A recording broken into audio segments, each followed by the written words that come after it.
When Tara Migliore Potter heard U.S. President Joe Biden say $10,000 of her student loans would be forgiven, she was ready to celebrate. I'm going to raise a glass and toast with my friends that, a lot of us have been carrying this debt for years, and that we get to at least see a piece of it forgiven is really wonderful. But in practice, she's not sure what this forgiveness means for her life. I don't know if it's going to change my payment amount very much or at all. If I were able to have more money in my monthly budget, it would mean saving for retirement, buying life insurance, things like that, just ensure that continued financial stability, because that's not something we have right now. All the money goes to current living expenses and paying off this debt.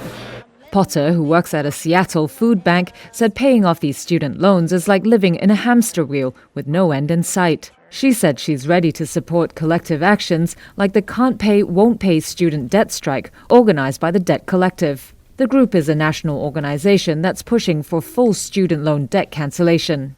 Madeline Clifford is a volunteer with them. The 35-year-old is a writer and musician in Oakland, California. After a master's in fine arts at Mills College, she has roughly $100,000 in student loan debt. What we're doing with the Debt Collective is really pushing and applying that pressure, because a full cancellation is also like, it's like, oh, you're asking for too much, you're asking for too much. I'm asking to be back at zero. I'm asking for a fair chance, to actually build wealth. Clifford believes it's important to keep pushing because too many people have their lives swallowed up by their educational debts. Biden's announcement means that we need to continue to apply pressure, because it's great that he's made that decision and he's made the right decision and he's going in the right direction. But also, as people, we don't have to accept crumbs. U.S. consumers carry a massive $1.75 trillion in student loan debt, most of it held by the federal government.